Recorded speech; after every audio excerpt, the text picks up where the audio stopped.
Hey, this is Anthony with RevZilla. Watch, decide, and ride. Welcome to our detailed breakdown of the new Street and Steel Westwood glove, available at RevZilla.com.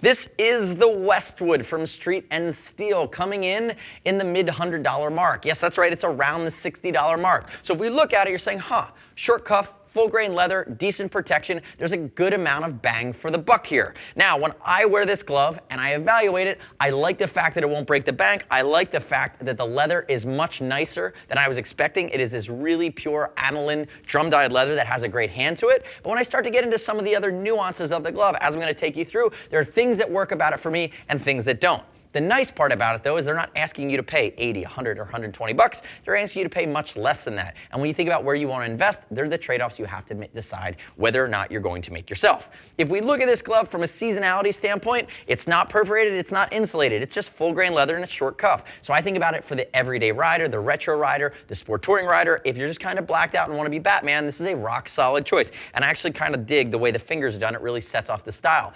Seasonality-wise, though, I'm thinking fall and I'm thinking spring. You're going to be warm in the summer, no doubt about it. It's not flowing any air, and it's non-insulated, so you're going to be cold in the winter. So think about it for more of that moderate to temperate seasonal style riding, and again, it's not waterproofed either. Now, when we think about the fitment, I'm actually wearing a size extra large today, and that's because we got the wrong size out of our showroom. Now, the right size for me within this glove is a size large, consistent across the Street and Steel line. They fit American cut, and for frame of reference, I wear a large in First Gear, a large in Icon, a large in Street and Steel, a large in Revit, and an extra large in Dainese or Alpine Star. So they would be more considered European. This is definitely going to be an American cut. But when I feel this glove on my hand, and while it's a size too big and it starts to feel a little bit bulky, and it's accentuated by the fact that I'm wearing a t-shirt, not a motorcycle jacket, ultimately the only thing that comes into play that concerns me about going back to my proper size is the fact that the pinky's still even a little bit more bunched up. So depending on how you're built, depending on the length of your fingers, I'm not feeling any of the elastication or the seams. What I am feeling is the length here in the pinky finger. So keep that in mind. Think about your fingers. Think about if you have long guitar playing hands.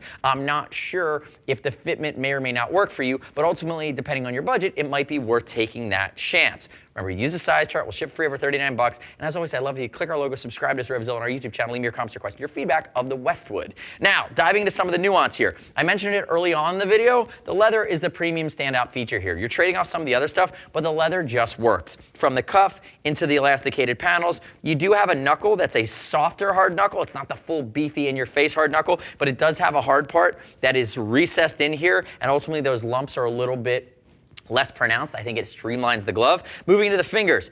The index finger doesn't have the elastication, but the last three do, and you'll see how that works. What I do like on each knuckle, though, and it's hard to pick up, I want to make sure you can get a shot of it, is the fact that they've cuffed the knuckle, the second knuckle on the finger, and it just adds a really badass element to it. If it would be too plain, in my opinion, without that, it's some of those subtle styling cues that are just nice. If we work, you have digital goat in between the fingers, working into the fingers a little bit, and the way they terminate at the tips of the fingers. Again, it's a very simple construction. It's not your externally stitched themes. They just simplified here to be able to make this glove a bit more affordable. Working our way into the palm of the hand, reinforcement, digital goat at the control area. Again, you're still getting that really supple aniline drum-dyed cowl. Again, that's the big step up here is the quality of leather. You're going to be surprised at how nice it feels. But then from here, this is where I start to gripe a little bit. There's no touch tech device. I can't control any of my iPhone or Android devices, even with my index finger. There's no reflective on this glove. They didn't cover the outseam, and there's no reinforcement to heal the hand.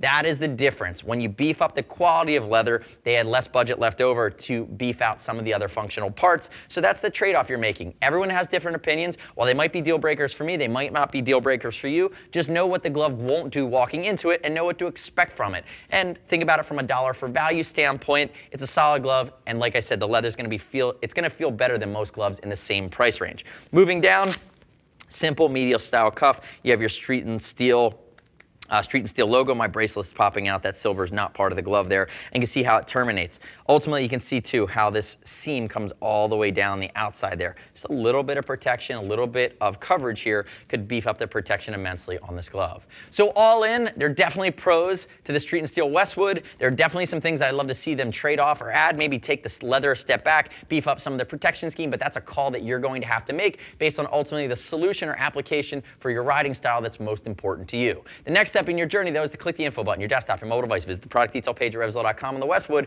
Read other rider reviews. You shouldn't just take my word for it. As always, we'll ship free over $39. If you want to talk to a Gear Geek, see us at RevZilla.com or 877-792-9455. Thanks for watching our detailed breakdown. Remember, subscribe to us at RevZilla on our YouTube channel. Stay up to date with our opinion, latest and greatest in the moto universe. I'm Anthony. We'll see you next time.